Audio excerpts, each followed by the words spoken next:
an instructor here on Drumeo Edge. And what I've got for you today are 3 really awesome beats from Questlove's band, The Roots. Now this is just a little bit of a taste from the full lesson I've got on Drumeo Edge, where we spend a whole hour, we get really in depth into these, but I wanted to give you guys on YouTube something a little special as well. Let's get right into it. This first groove is actually the first groove that I ever heard Questlove play. I remember back when I was a kid, I saw him in a drummer ad. No idea who he was. Just this big, rad-looking dude with a huge fro and like a massive bass drum and pretty much nothing else on his kit. I was like, this guy has to be badass. Check out his MySpace page, and this is what started. The song is called Don't Feel Right, and let's just give it a shot.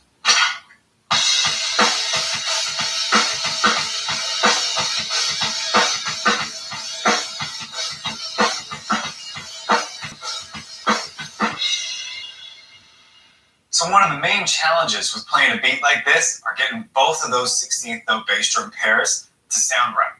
Because as you may or may not have noticed, that groove isn't perfectly straight. If I was to play that perfectly straight on 16th notes, it would sound a little bit something like this.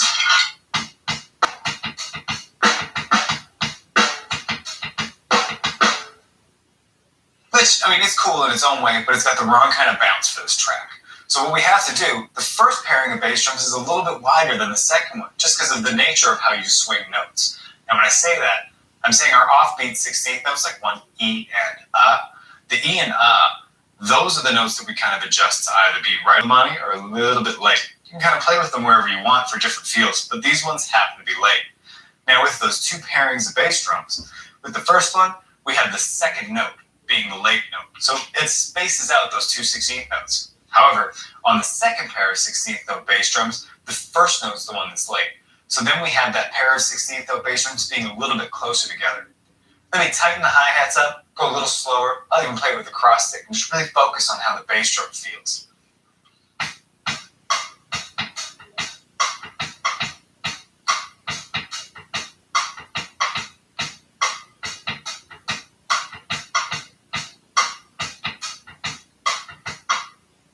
One of the other things that you need to consider within this beat is how open your hi-hats are.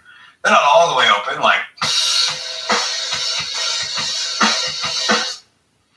and they're not tight. You have to pick the right kind of tension for your hi-hats to make it so it just sloshes out through this beat. Check it out.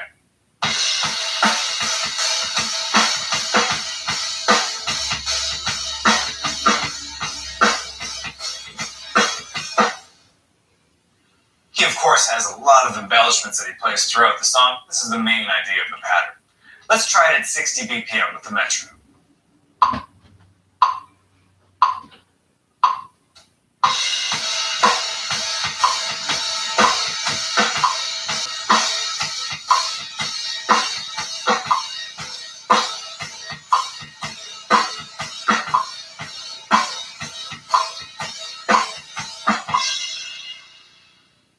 Now let's give it a try at the album tempo, which is 92 BPM.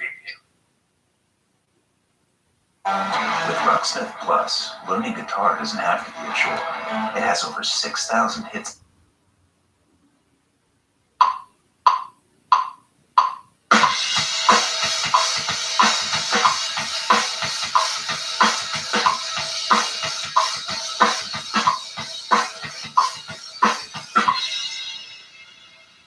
Alright, so this next track that we're going to pick is off their album Rising Down.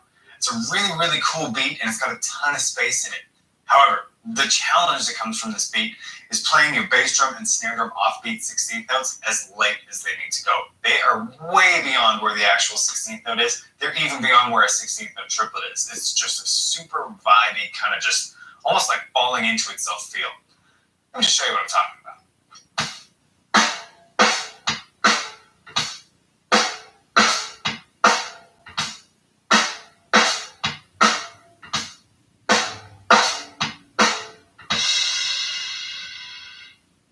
Basically, the thing that you need to do is just take those offbeat notes and try and push them almost as late as you can without them ending up as 32nd notes. They're sort of in between that 16th note triplet, 32nd note zone. Your best bet for doing that is either playing along with this video or playing along with the track. So let's break down this beat just a little bit before we throw it with a metronome. We've got our hi-hat going in quarter notes. It's pretty dirty, but just like a bat. Just quarter note, pulse. This is what's sort of holding it all together. Now, if we took away those offbeat 16th notes, we have a decently simple kick and snare pattern. It's bass drum on 1, bass drum on the end of 3, and then just snare drum on 2 and 4. Just hear what that sounds like, and then we'll isolate those last couple of notes that we need to really focus on.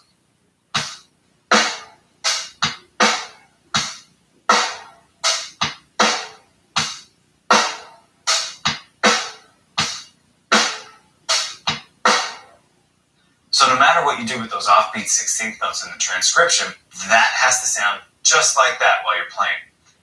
So let's throw our metronome on at 60 BPM and let's give it a try. Let's try and just throw those notes as late as we can without them quite being 30-second notes.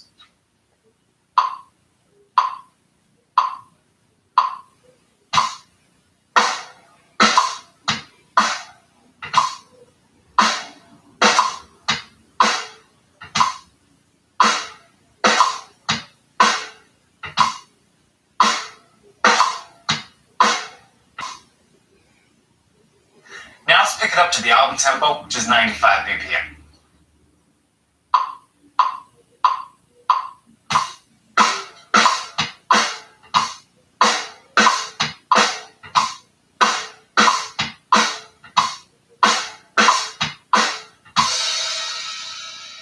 Alright, the last beat that we're going to talk about today is called I Will Not Apologize. It's on the same album as that last track called Rising Down. This is a super cool sounding track. It's just got this really dirty, vibey 16th note hi-hat thing. Now, you're going to play those 16th notes all with your right hand up on the hi-hats. Now, there's a couple of open hi-hat notes that may pose a bit of a challenge, but let's just hear the beat first before we break anything down about it.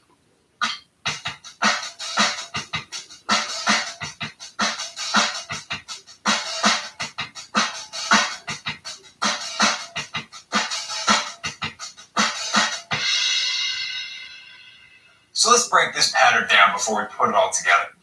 First things first, we have the bass drum. It's going to play 2 16th notes in a row, so we have 1 E and then 3 E. Bass drum pretty much just plays the same thing over and over again in this track. Now, the snare drum is where it gets a little bit more interesting.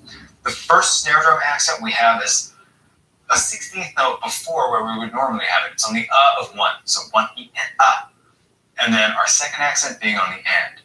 Now, the next time that comes around in the bar, same thing, but except instead of it being on the of 1, this time it's just on beat 4. So we have 1, 2, and a 3, and a 4, and a 1, and a 2, and a 3, and a 4, and a. Now, let's not worry about those open hi-hats yet. Let's just try and put the kick and snare together with 8 notes on the hi-hats. We're just going to go nice and simple and just get the kick and snare feel happen.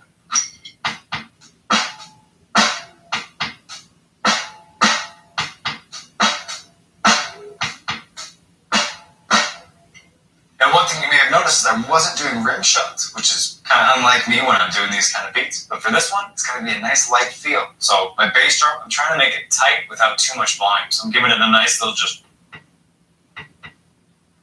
for each hit. And the snare drum, no rim shot, just hit it in the middle, kind of medium to light. And that gives it kind of this really sort of part of the dirty vibe to it. Let's try it again. We're going to throw 16th notes back on both hats.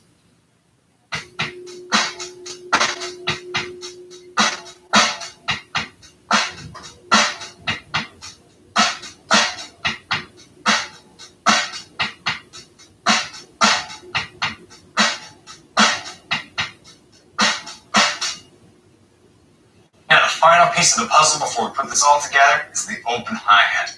So the hi-hats are going to open before each of those snare drum notes that are on the end. So we have on the E of 2, 1 E and 2 E and. And then the same thing when we get back to beat 4. Let's just hear what that sounds like nice and slow.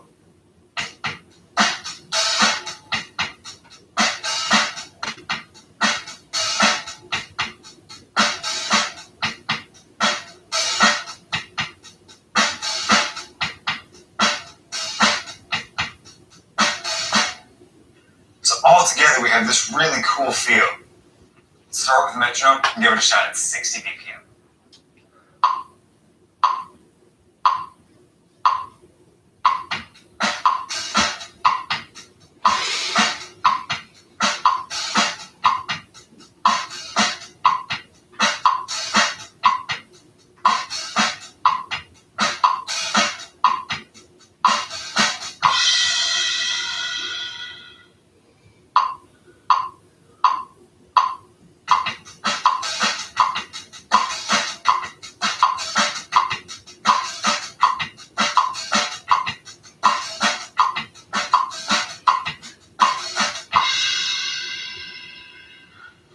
enjoy.